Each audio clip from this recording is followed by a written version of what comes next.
projet TED, c'est un projet qui a été destiné pour les travailleurs temporaires isolés et vulnérables. Notre objectif essentiel, c'est de renforcer l'autonomie et l'inclusion sociale de ces travailleurs. Bien sûr, pour réussir à atteindre cet objectif, on a besoin de plusieurs étapes.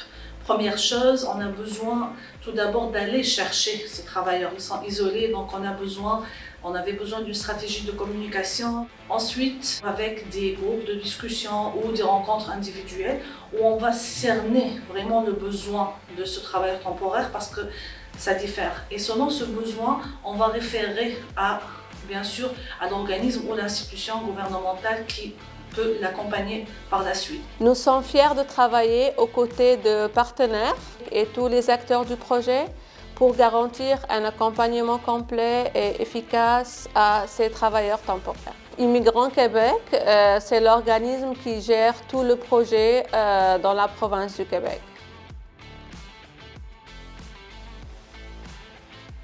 Immigrants Québec est une OBNL qui opère déjà depuis pas mal de temps, depuis plus de 15 ans. C'est devenu le premier média d'information auprès de la communauté immigrante. Pour bien les informer sur les côtés immigration, installation, loi. Mais également le promoteur de grands événements comme le Salon de l'immigration, le Sommet de l'immigration et depuis quelques années a une responsabilité aussi au sein du ce qu'on appelle le PSTM, c'est-à-dire le projet de soutien aux travailleurs migrants. Immigrants Québec, je dirais, est l'organisme qui coordonne cet argent, donc l'argent que octroie le gouvernement du Canada pour assurer l'information auprès des travailleurs étrangers temporaires.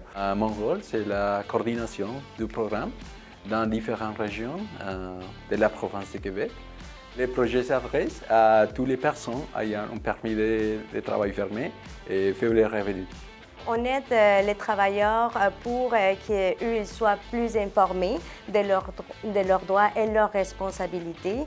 Parce que même si on a beaucoup de droits comme travailleurs, on a aussi nos responsabilités. Donc ça, c'est la base vraiment du programme. Pouvoir informer et soutenir tous les travailleurs qui viennent avec un permis de travail fermé pour qu'ils soient plus informés de leurs droits et aussi de leurs responsabilités. C'est un projet qui concerne plusieurs acteurs, vraiment juste pour soutenir les travailleurs étrangers temporaires, qui pour moi est un statut précaire où des conditions de vie sont catastrophiques, sont innommables. Et puis c'est ça, donc plusieurs acteurs se mettent en branle pour pouvoir soutenir les travailleurs étrangers temporaires au Québec. C'est vraiment important pour nous de pouvoir travailler en équipe, pas juste avec Immigrants Québec, que c'est l'organisme qui nous finance, sinon avec tout l'écosystème d'organisations qui sont dans les programmes. Il s'est développé un important réseau d'organismes partenaires. Chaque organisme a son expertise, ses connaissances, ses compétences pour soutenir les travailleurs. On a un peu plus de 30 organismes aujourd'hui, avec 4 organismes qui sont appelés des organismes plateformes. L'organisme de justice pro bono pour le soutien juridique, c'est l'OPA aussi, nous comme le CAFLA pour les programmes de santé et aussi c'est le CIARI pour les traductions et interprétariat. Mais aussi on travaille avec beaucoup d'organismes qui sont un peu partout au Québec. Pour mieux informer à tous les travailleurs, et dans le cadre de notre programme, on avait fait ce guide-là que tous les travailleurs peuvent trouver gratuitement sur notre site web. Ils peuvent le télécharger. Et il y a aussi une version audio, mais aussi il y a la version papier. Dans la partie dernière, il va trouver une carte de Québec et indépendant où se trouvent les travailleurs, il va trouver différents organismes qui pourront lui aider.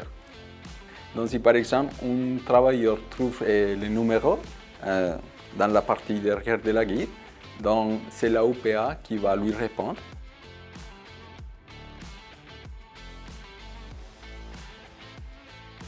La Fédération de l'UPA de la Montérégie, là, c'est vraiment ça regroupe là, des représentants de syndicats locaux, de syndicats spécialisés. Dans le fond, ça représente les producteurs agricoles pour défendre leurs droits et les aider. À travers les producteurs, on aide aussi leurs travailleurs. Et la particularité de la Fédération de l'UPA de la Montérégie, c'est que ça fait plus de 20 ans qu'on aide aussi les travailleurs étrangers temporaires. Là. Ils ont une ligne téléphonique dédiée, comme un centre d'appel qui permet de donner de l'information aux travailleurs étrangers temporaires, donc une ligne directe, et puis qui vont réorienter. On reçoit des appels des travailleurs agricoles et non agricoles, en fait de tous les secteurs du travail. Et c'est ça qu'on fait ici à la ligne, écouter les besoins pour diriger vers un organisme. Mais aussi la UPA, et c'est bien entendu que la UPA a les connaissances sur tous les côtés fiscalité, parentalité, et la retraite. Si la personne cherche des activités de loisirs près de chez eux, donc ça aussi, c'est vraiment un service, une ligne de référencement pour les travailleurs.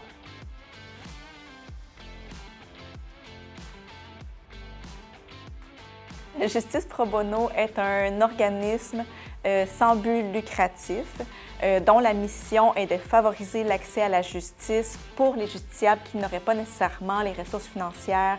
Dans le programme de soutien aux travailleurs étrangers chez Justice Pro Bono, notre mandat est d'offrir un service gratuit d'information juridique aux travailleurs étrangers temporaires qui ont un permis de travail fermé valide dans la province du Québec.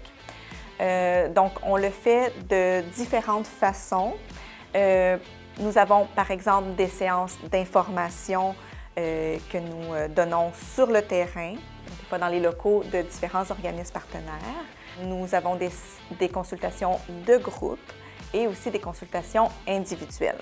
Nous avons aussi la possibilité de jumeler le dossier avec un de nos avocats bénévoles qui prendra vraiment en charge le dossier pour la représentation légale jusqu'au devant un tribunal si c'est nécessaire.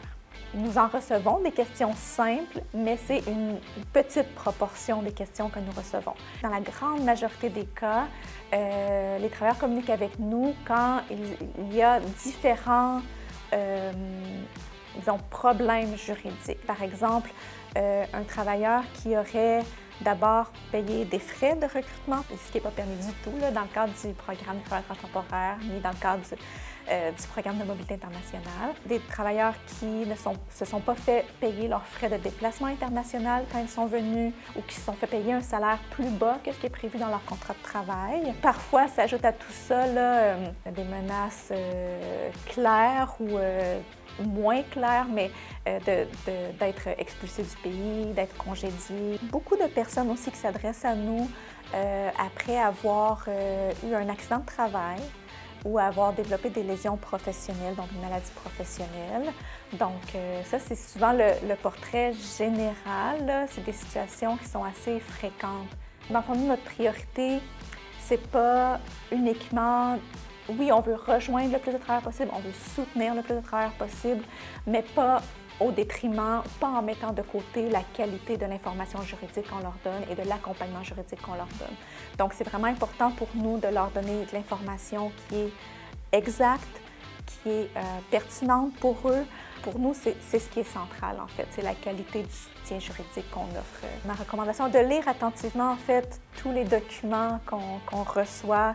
Ça s'applique dans les démarches d'immigration, ça s'applique dans le contrat de travail, mais en général, avant de signer un document et de se lancer dans un projet qui est quand même énorme, là, comme celui de venir travailler au Canada, de lire de façon très attentive et ne pas hésiter à poser des questions à des professionnels, en fait, dans le domaine.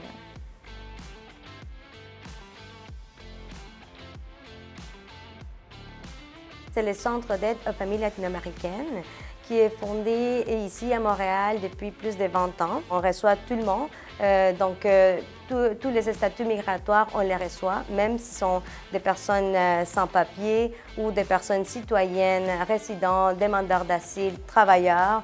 Donc, on n'a pas vraiment des critères pour recevoir les personnes dans ces côtés-là.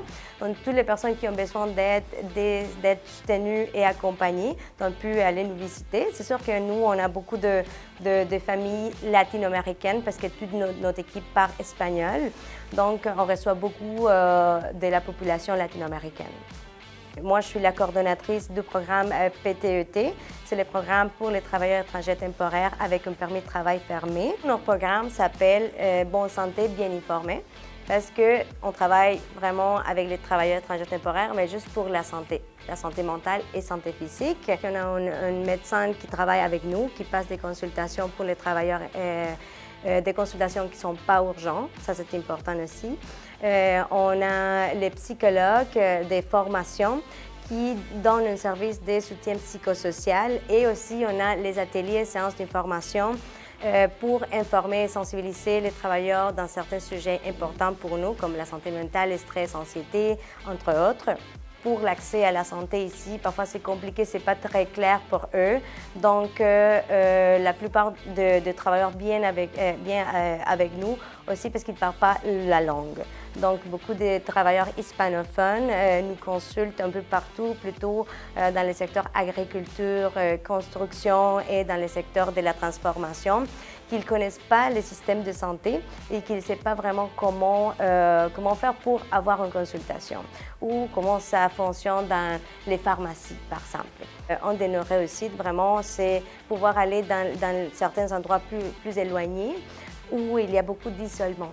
Donc ça, c'est important aussi de voir aux îles de la Madeleine, cette île, la côte nord. On a réussi vraiment à mobiliser notre équipe un peu partout au Québec pour pouvoir donner aussi des sensibilisations dans la langue maternelle du travailleur. On peut voir qu'il y a un besoin pour les travailleurs. Chaque fois qu'on rencontre les travailleurs dans des différentes régions, c'est sûr qu'il y a des différents besoins pour chaque groupe, mais il y a un grand besoin de services pour eux, pour toutes les caractéristiques de vulnérabilité qu'ils ont quand ils viennent avec un permis de travail fermé.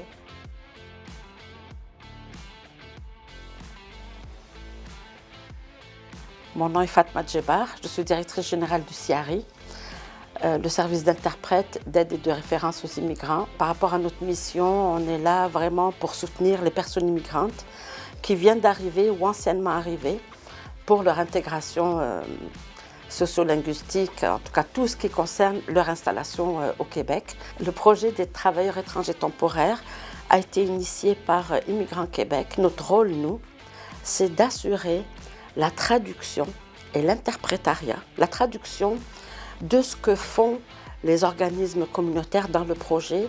On est là en soutien pour assurer les traductions des interventions des organismes.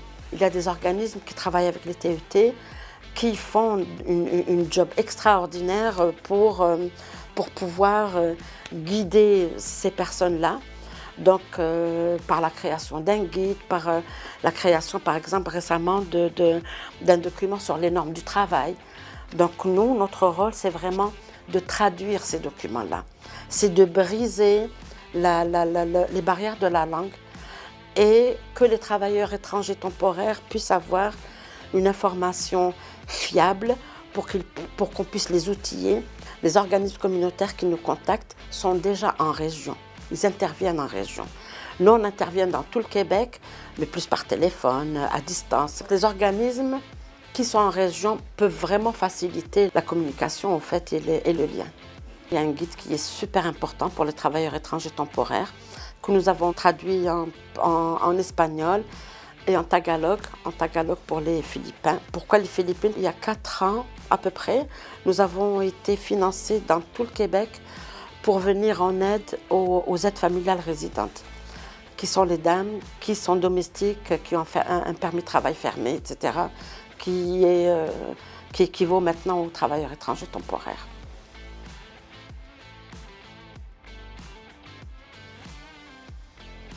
On espère que le projet continue pour avoir assez de ressources afin d'accompagner et d'aider le maximum de travailleurs temporaires.